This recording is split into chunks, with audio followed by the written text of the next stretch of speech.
So now is a good time to talk about digital identity and KYC, considering that it can be a bit of a pain point, regardless of what side of the table you are sitting at.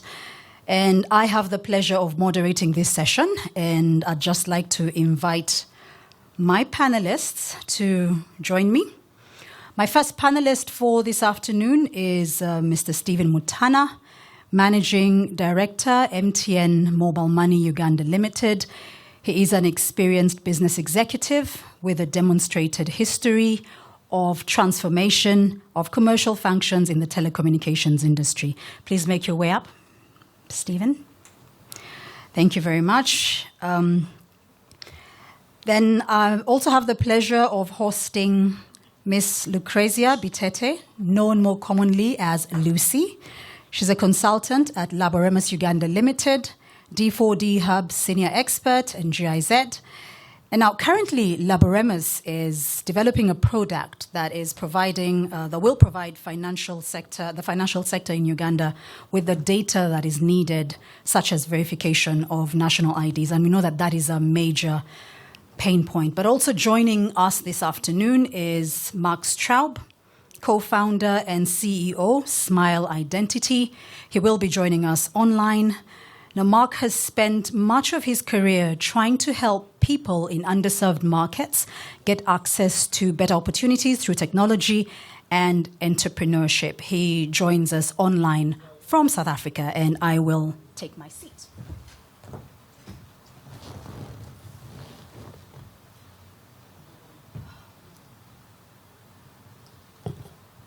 So thank you once again for joining us this afternoon. And I'd like to just immediately dive into the conversation. And I'll start with you, Stephen. Now, we know that many sector players are leveraging new technologies to improve their onboarding and interaction with customers. And businesses are generally treading new terrain as far as when you look at, for example, loan facilitation to customers using digital platforms, right? And because of this potential, it's an area that's growing exponentially. How do businesses ensure that they are doing it properly?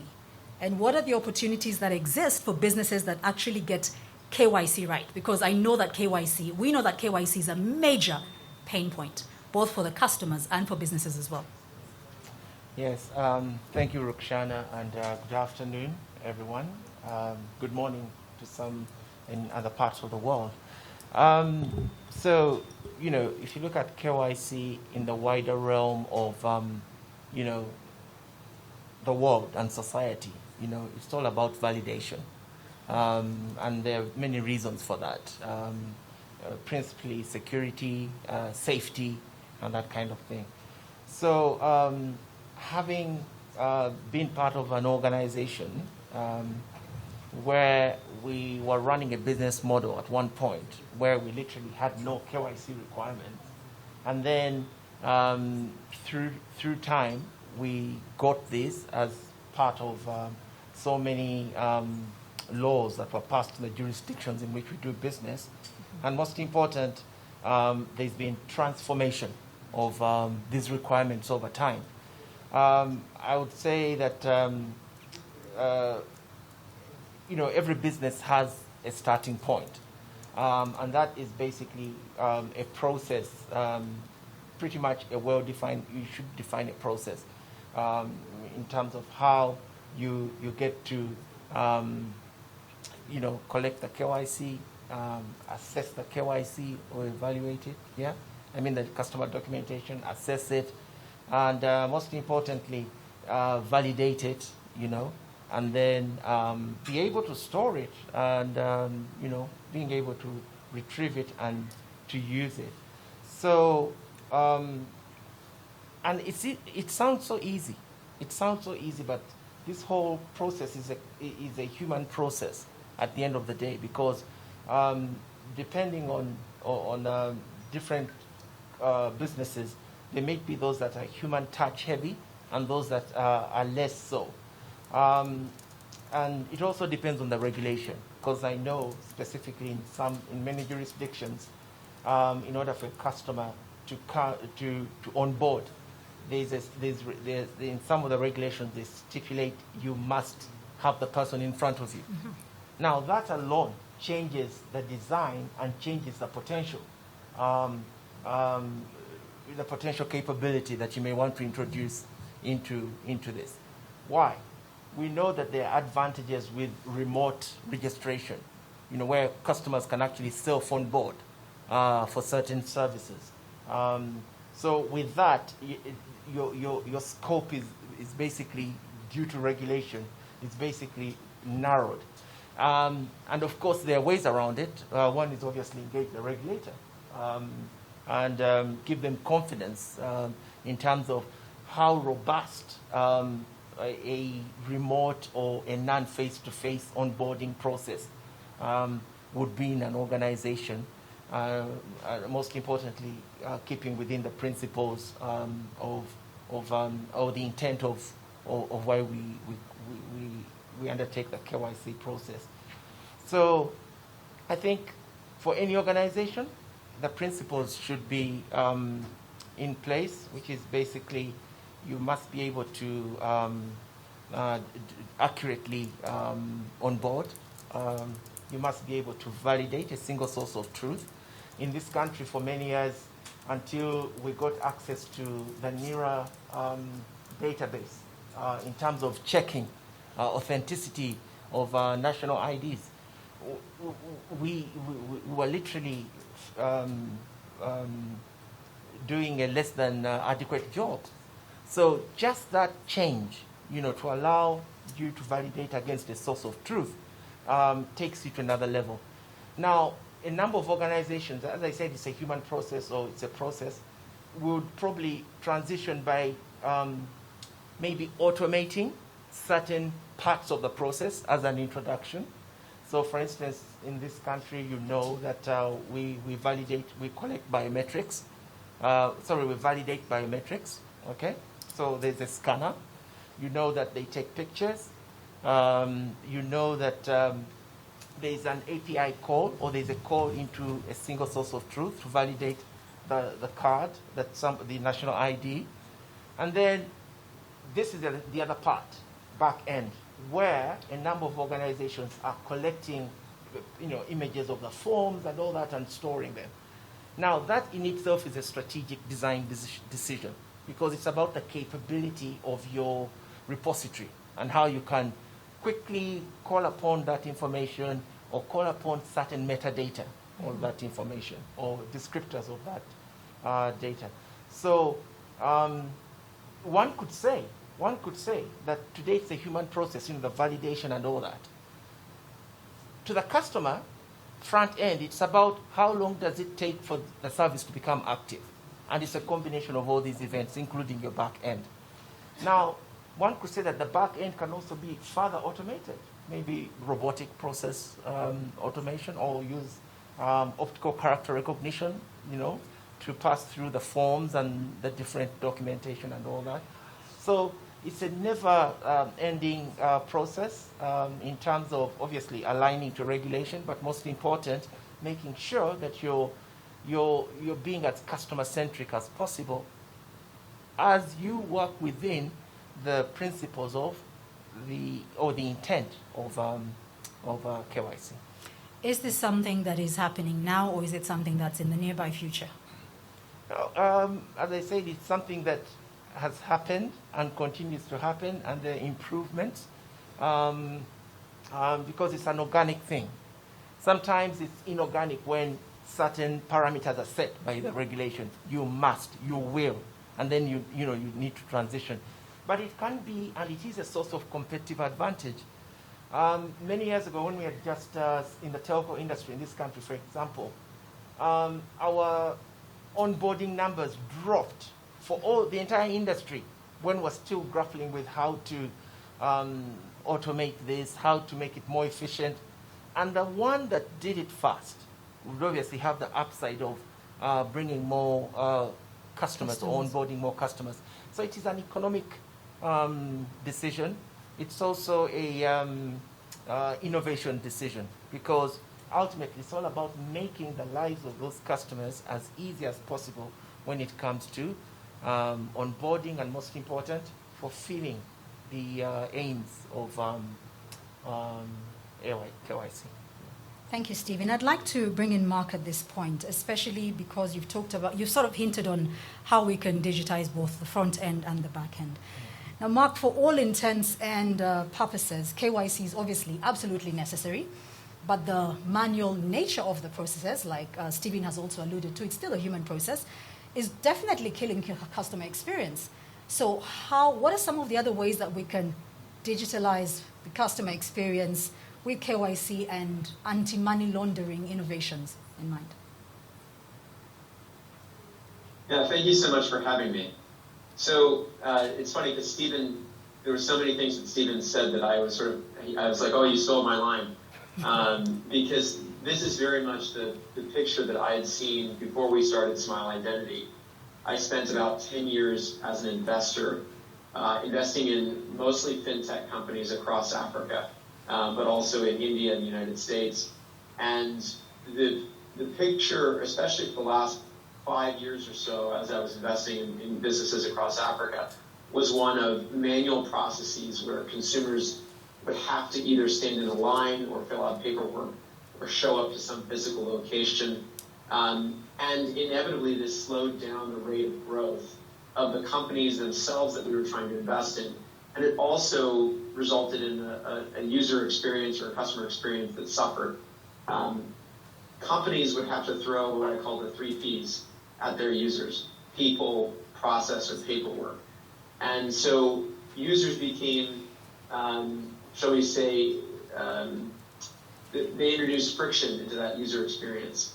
And some of this was driven by regulation, as Stephen talks about. A requirement, let's say, in a banking circular that says that a user has to physically be someplace in front of another person. But we started to see many central banks, including across Africa, issue updates to those circulars and allow for digital processes. And in fact, our company, Smile Identity, has had a number of those conversations with central banks across Africa, encouraging them to adopt these digital KYC formats, or at least to experiment with them. And so what that has tended to mean has been, as Stephen alluded to, querying an ID number against the source of truth, for example.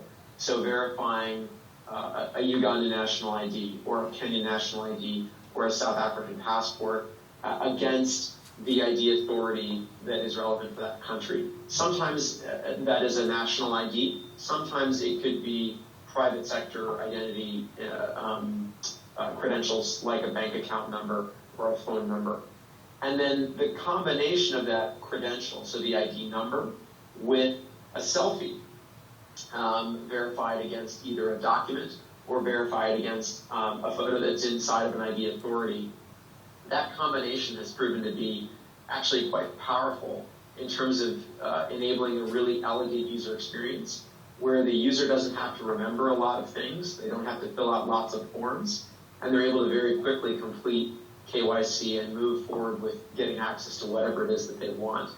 So we've been a part of facilitating that kind of process. We work in half a dozen countries across Africa, and those have been really exciting things for us to see, especially in this past 18 months when the world has been so reliant on the internet and so reliant on digital technology to keep its backbone moving.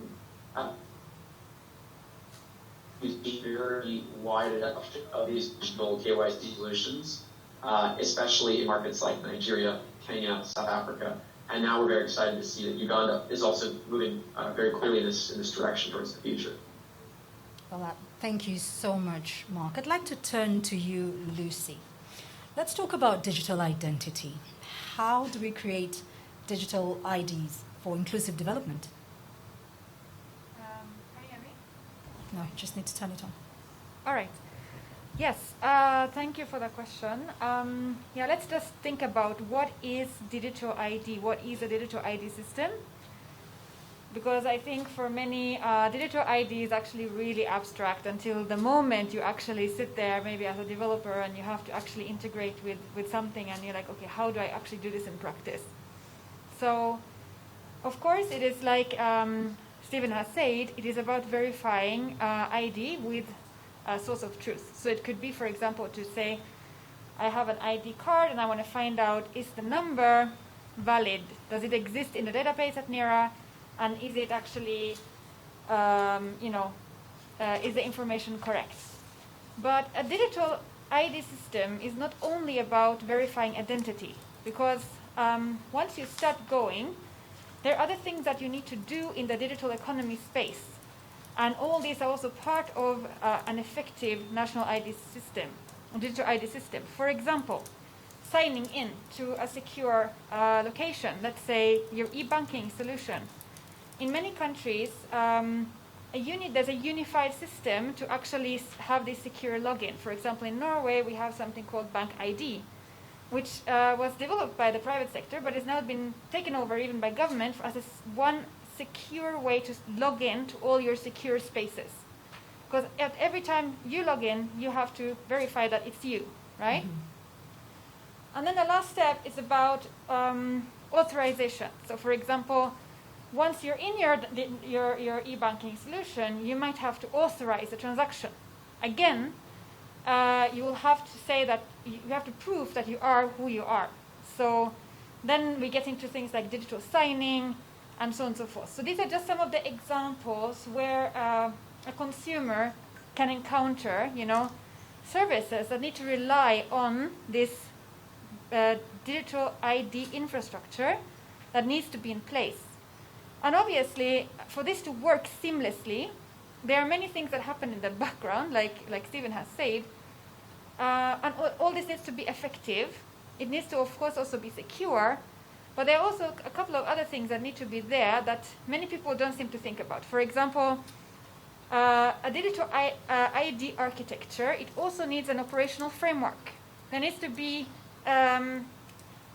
rules about who can access this. And when they access it, there needs to be a vetting process or due diligence process to say, okay, this person, this organization should access, this should not, and so on and so forth.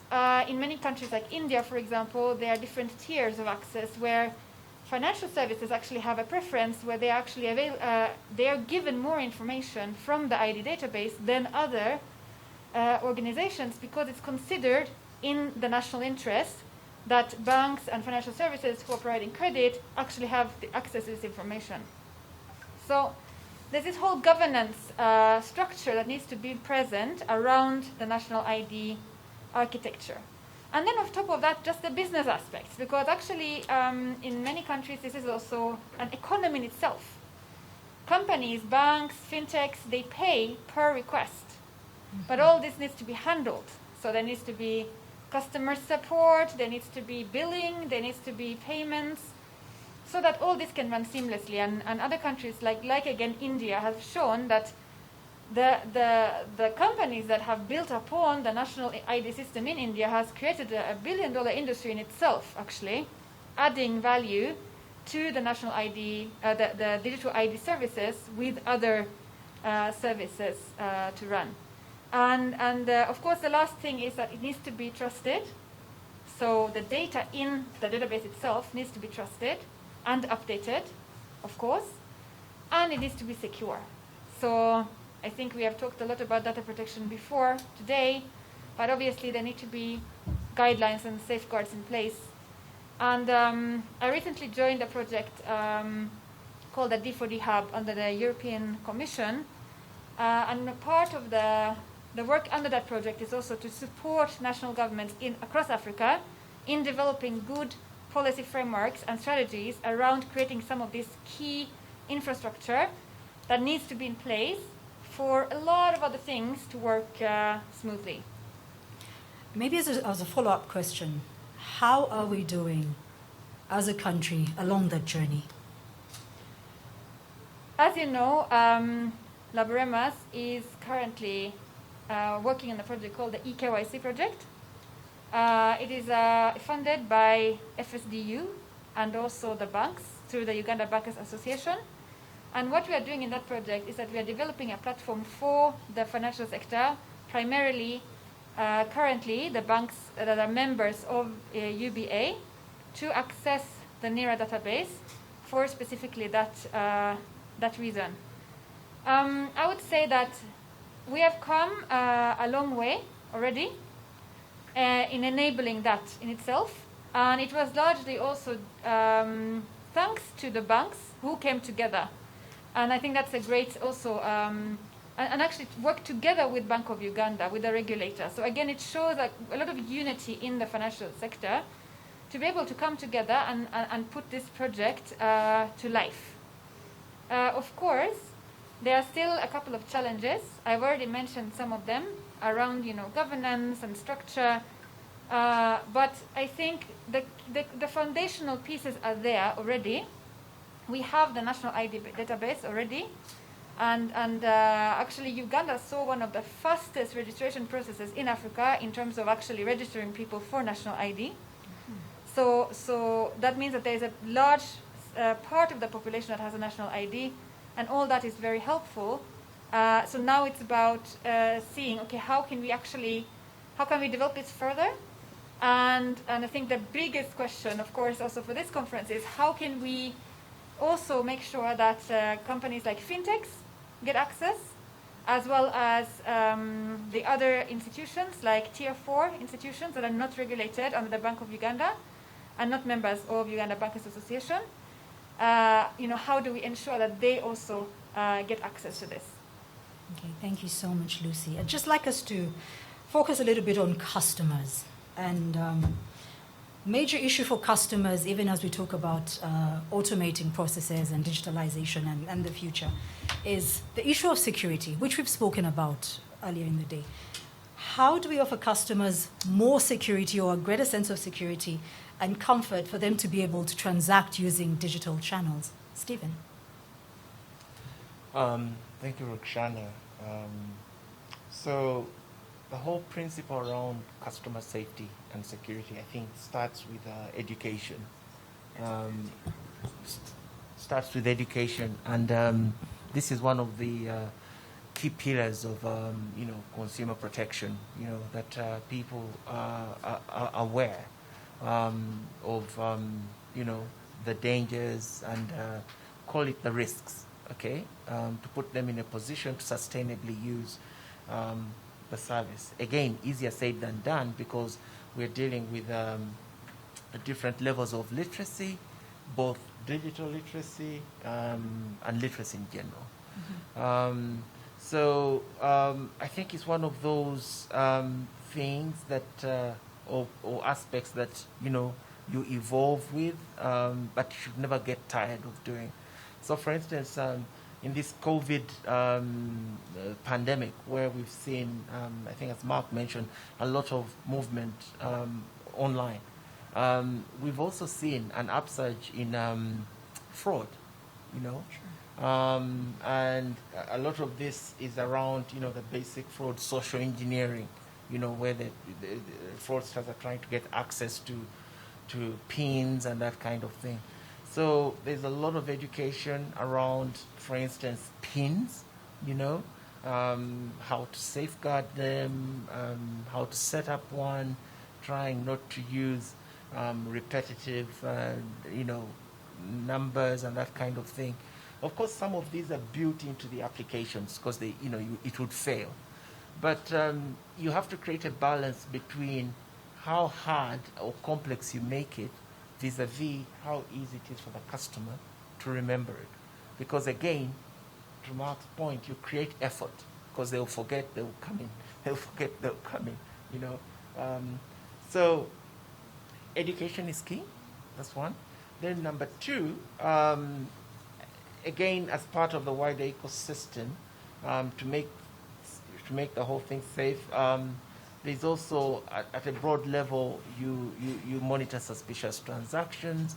Remember, when we talk of customers here, I'm talking, the consumer, I'm talking about SMEs, businesses, and all that. So you're looking at, monitoring suspicious transactions.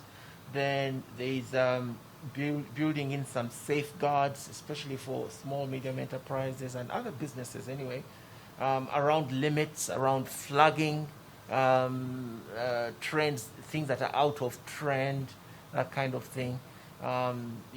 Keeping their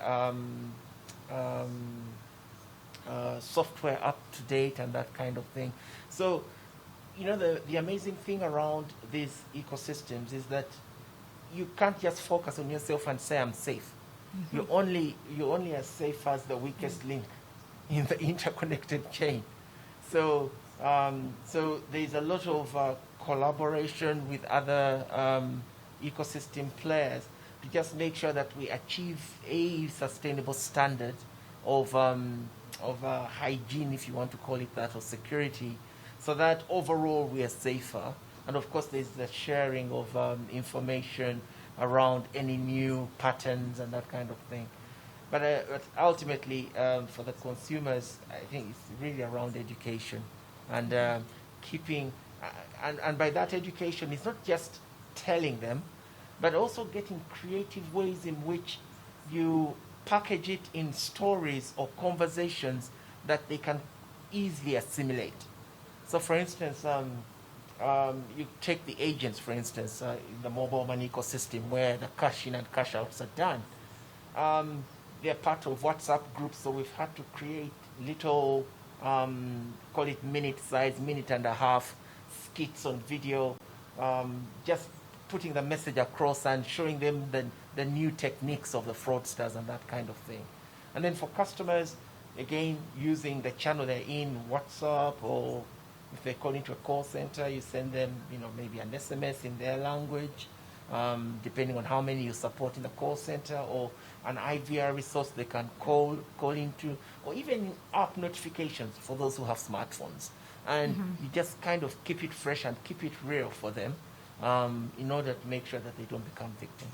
I think that's absolutely powerful, especially when you think about the diverse nature of our consumers. I mean, my aunt deep down in Masaka she'll probably prefer to keep her money somewhere else under her pillow because she just doesn't think it's safe. So it's important that you're actually reaching them in a language that they understand through channels that they actually use. And you intimated something around growth in financial crime. And I'd like to rope in Mark on this one.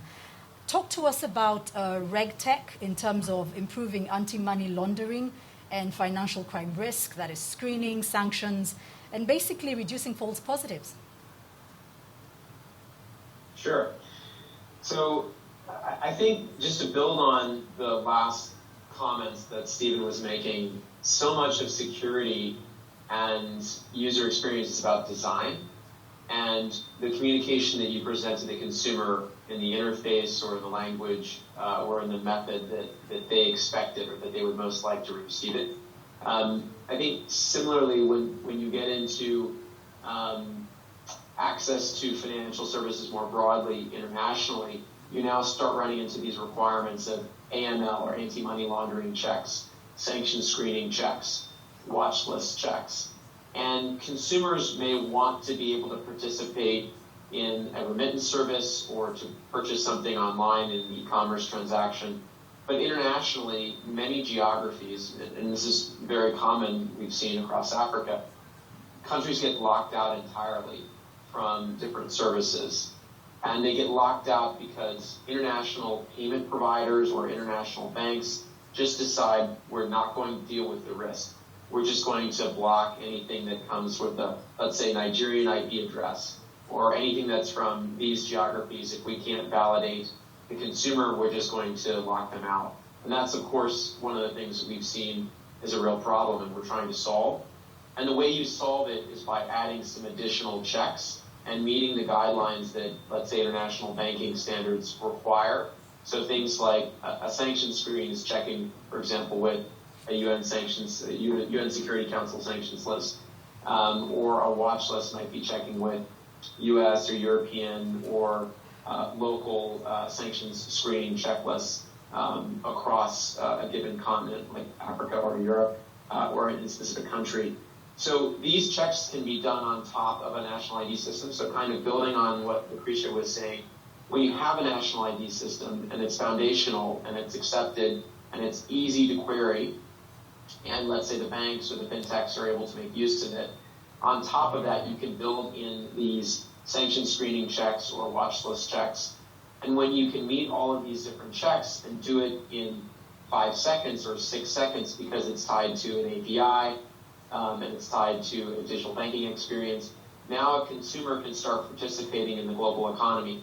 They can sign up for a bank account, they can get access to a credit card or a debit card, they can sign up for Netflix, they can purchase something on the internet for delivery. Maybe it's something that has to be financed, so they can get a loan to do it. So these different checks, these different components of the kind of international banking security stack really become useful and accessible once you have a foundational ID system in place that you can use to get a definitive name that you can then check against, for example, a sanctions screening list. And so putting these pieces together is really the opportunity for both fintechs and regtechs in particular, companies like ourselves, Smile Identity, which really sees itself as a regtech, putting these pieces together to create access for consumers. Okay, and speaking of access for consumers, Lucy, in terms of digital IDs, when would you say it is best to automate, and when is it best to have human interfaces in managing user experience? And how do you strike a balance between too much or too less, or too little? Thank you for that. For that question, I would like to echo what my colleague here said. It's all about capacity building. Too often, of course, we are talking about digital systems, and too often we are always presented with that technology as a silver bullet, as actually being the solution itself, rather like, and I keep repeating this over and over again, technology is only as good as the humans that interact with it. So whatever we do in terms of digitization, automation, it always comes down to, one, the data that is fed into that system, and two, the humans that operate it and interact with it. So I think things like capacity building are extremely key, like in terms of consumer awareness, but also in terms of building the capacity of the staff in the banks, in the different organizations that are interacting with the systems. Mm-hmm. But it's also, of course, like Marcus mentioned, about the design and the user experience, the design of the solutions. And I think that best practices from other countries have shown that it's really, as long as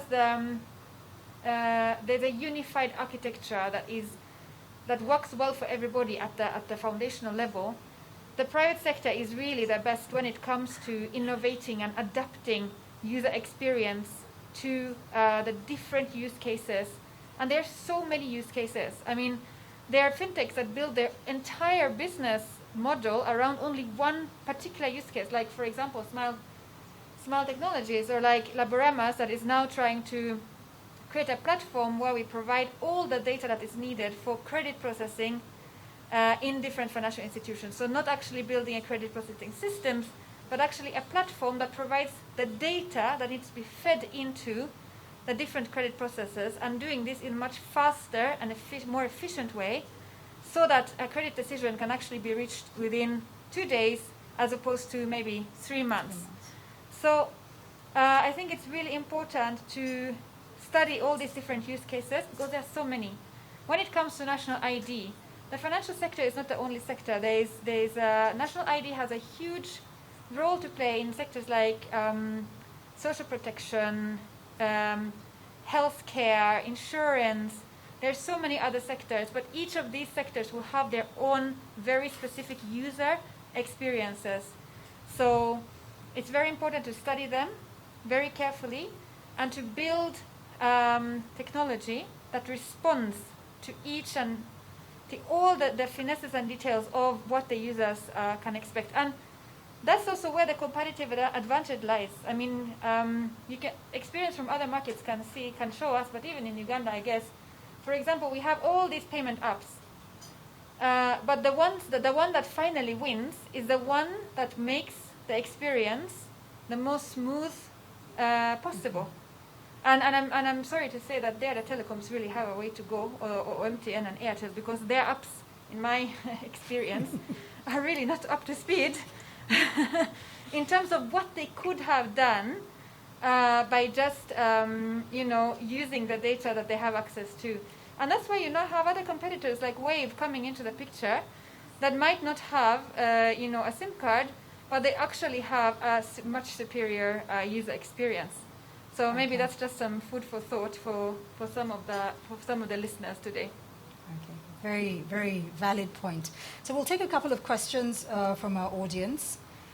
I think the first question is, what possibilities are there for a new fintech to take advantage of the KYC that has already been done by a player like MTN, for example? And is it possible to onboard a client using KYC that has been done by, for example, MTN? Anyone want to take that question? Is it possible? Thank you, Rukhsana. I think Lucy has just hinted at a player that is trying to take advantage of KYC, customers that are properly registered and all.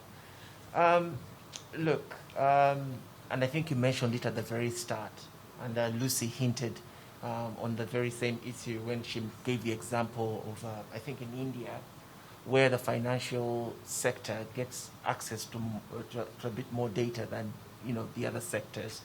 Because when you're in the area of credit, you probably want to know the names of the individual, maybe it's the gender, how long they've been on that service. It could be a phone network and all that.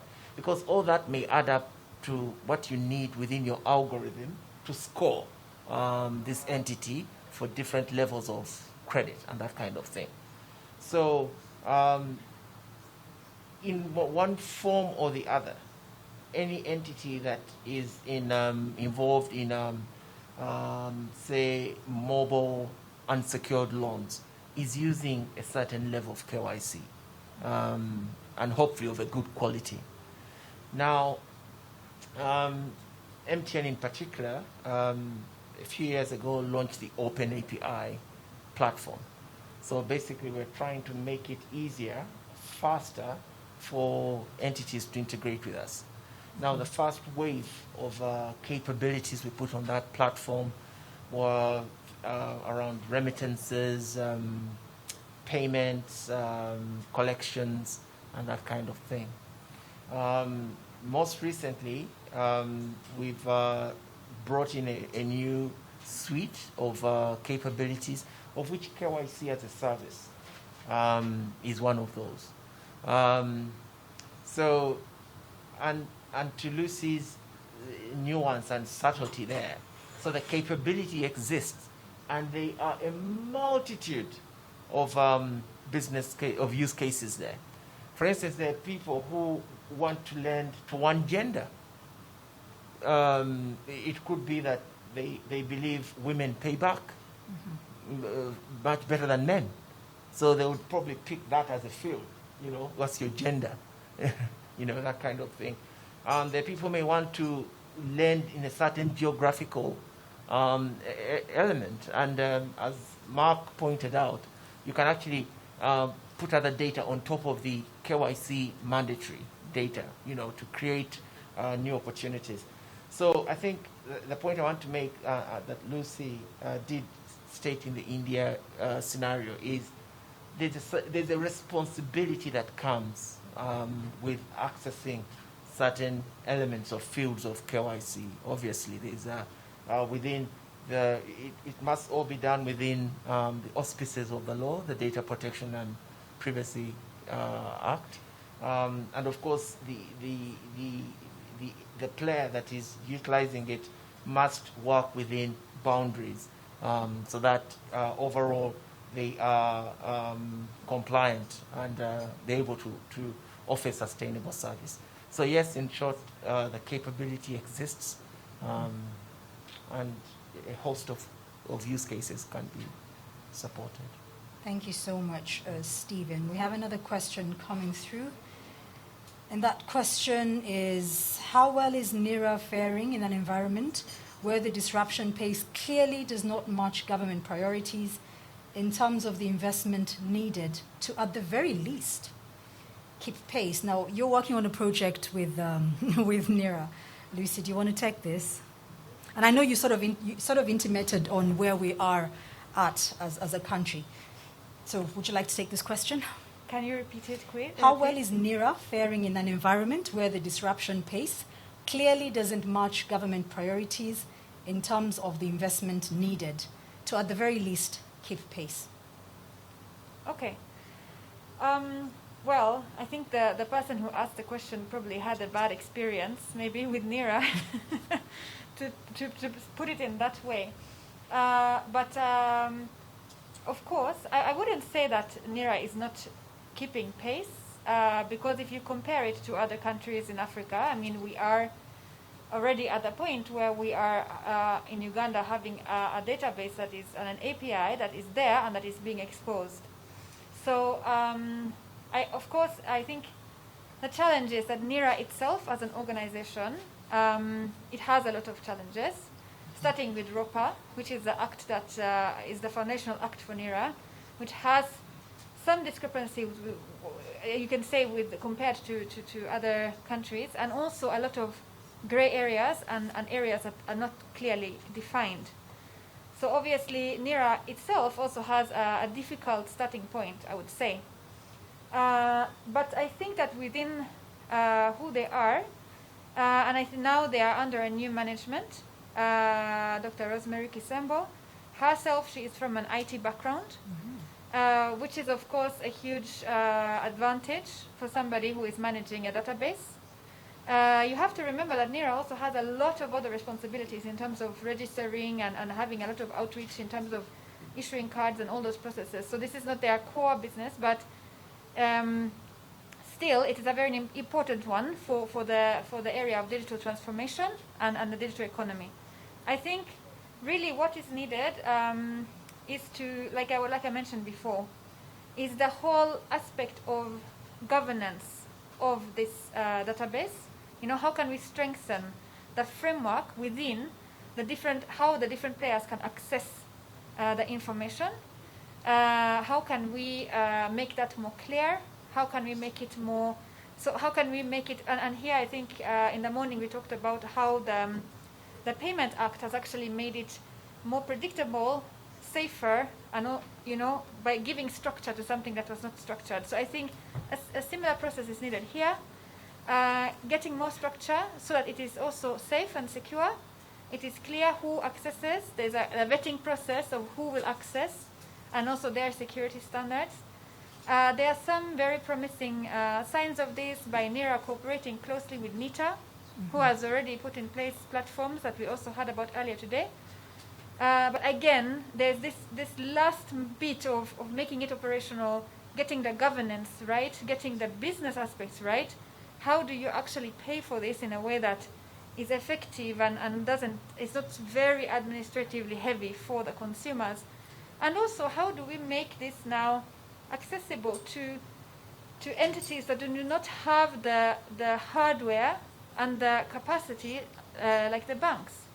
Right now, you need to have your own IT department, you need to have the capabilities of setting up a VPN, you need to have the capabilities to do deployments and integrate and all that. But we know that a very large part of the financial sector in Uganda does not have these capabilities. How do we make sure, how do we create a framework where all these other organizations can also get access to the database? I think that's the next big hurdle, but I'm confident. I think we have come very far in the last 2 years, honestly. A lot has happened. So if the pace can continue, I'm confident that it will be resolved. You made a comment about this particular question, and you said something that got me thinking. You said it's likely that the person who posted the question didn't have a great experience. And this brings me to the very last question to you, Stephen, as we wrap up this session very, very quickly. What does customer feedback look like in the digital world? Because everything we're about puts customers at the center. What does customer feedback look like? Okay. Perhaps before I answer that question, on the previous one, in 2015, I was at the MTN group, and we had this global change around onboarding, occasioned by some events in Nigeria. And I remember at the time, we were trying to solve for onboarding because we onboard millions of people. And to Lucy's point, there were a few countries where we're doing business where integration to a source of truth had simplified and had created quality outcomes. At that time, it was a few of them. It was, I think, Syria, Iran, and everything was perfect. Then you come to other jurisdictions where you had 15 types of ID, 7 types of ID, and it was a nightmare. So for the record, when the national ID came into existence in Uganda, you cannot believe how much it simplified and had a catalytic effect on onboarding. So it's something we shouldn't take for granted. It's something we shouldn't take for granted because it just doesn't exist everywhere. So I just thought I should say that, Lucy. Here. Yes. So now back to your question, customer experience. So back in the day, it was the companies that would reach out to customers and ask them how are services and that kind of thing. Very traditional. Well, the customer has taken the power. The customer is now in a seat of power. So number one, they're empowered. They tell you on social media. And there's a host of technologies to try and pick sentiments and that kind of thing, keywords and what it is they're saying and what it means for your brand. So that's one. Number two, those very companies like Medallia, there's Sandsieve, quite a number of them that are in the business of assessing customer feedback and all, also change their models from reaching out to the customer to actually meeting the customer where they are. So for instance, nowadays you get feedback when customers are on social, when they're on WhatsApp and in their apps. So it is you do it at their convenience. Now some of it is very direct because voice of the customer. You probably have apps on their phones and then they engage with you or they give you feedback, kind of structured. But there's also the indirect. So you have, depending on what it is that you want feedback on. So for instance, if it's network quality, you could have customers download an app like, say, OpenSignal, and it will give the quality of whatever the phone is picking in that area. And of course, if that is aggregated, you then get a view of the quality of, say, access or network in a given area. But as Lucy alluded to in terms of app design, most of the apps will come with functionalities or capabilities of actually silently picking your journey in that app. So you could be doing something and it fails, and you're like, oh, it's failed, and then you start over. Something is actually picking up that fail and, proactively communicating. And all this is done for design, for purposes of design and improving design and removing effort, customer effort. I think Lucy alluded to some of the telco apps really not living up to expectations. And that is all about journeys. That's all about experiences, because we're in an experience economy. Whatever you do, it's about the experience the customer has to endure.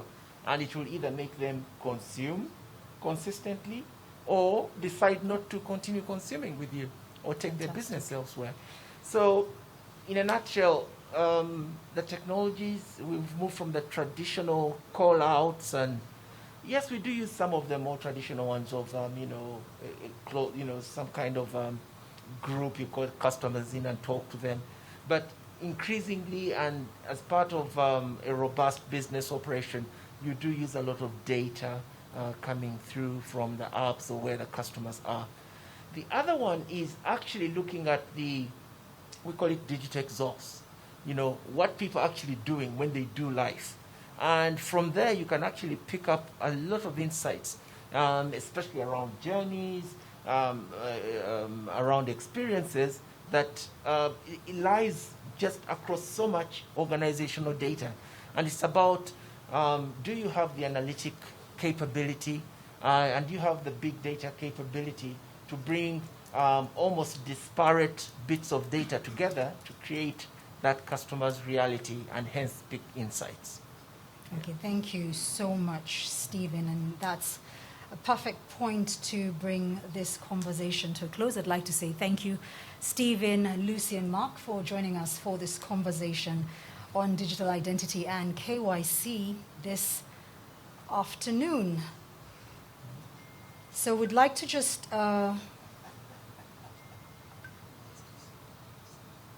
just one last question has popped in, so I think we'll just give him or her a chance.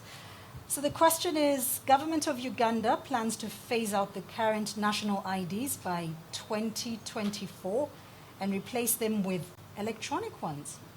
Is this a good or bad thing, considering how long it took Ugandans to get new IDs? Do you foresee challenges in your space because of this change? I think I'd like to start with you, Mark. Your thoughts? Technology is always going to evolve and change. So the form factor, I think, it's most important that governments adopt flexible backends so that the form factor can change with the advance of technology. And I think what's most important here is that the backbones that Lucy talked about, the ID APIs or the source of truth and the data that's in those sources of truth, that needs to be accurate, that needs to be kept up to date. What form factor the government ultimately gives people, whether that's a physical form factor like they tend to give today, or whether that's a fully virtual form factor that exists in an app, I think that's something that can change and evolve as long as the underlying core database and the rules around that database stay consistent. So I think it's actually not a bad thing to have the form factors evolve and change, and hopefully that's what ultimately the Ugandan government does while maintaining the integrity of the original system. Thank you so much, Mark. Any parting shots in respect to this question, very, very quickly? Last comments on this question? Yes, so I fully agree with Mark. I think my comment was just a little bit back to the previous one about using KYC from somebody else. What I wanted to just say to that is that what actually we are talking about then is actually what we call the data market. So we are talking about selling and buying data that is already, or data collection that is already done by somebody else. And that is where we are going. If you look at the European market, there are specific fintechs that are only doing ID verification, and everything is outsourced from the banks and the telecoms. So basically, the banks and the telecoms, they collect some information and then outsource this to a third party who will do all the verification and all the different layers that Mark has talked about, and then deliver this back to the bank at a cost. Now, what I also want to highlight is that this is possible even with a very, very strong data protection framework like the GDPR that is in Europe. So I think it's very important for Uganda to look at this and say, yes, don't shy away from selling and buying data because of data protection. It's not really, the data protection framework is not there to hinder data market. It's there to make it safe. So it's all back again to education and understanding the law and understanding how this market can actually exist and operate under the data protection framework at the same time. Thank you so much, Lucy. And I'd like to wrap up this very specific segment so we can move on to our next presentation. Thank you so much, Stephen, Lucy, and Mark, for being an amazing panel. Thank you. Thank you, Rashawn. Thanks, everyone.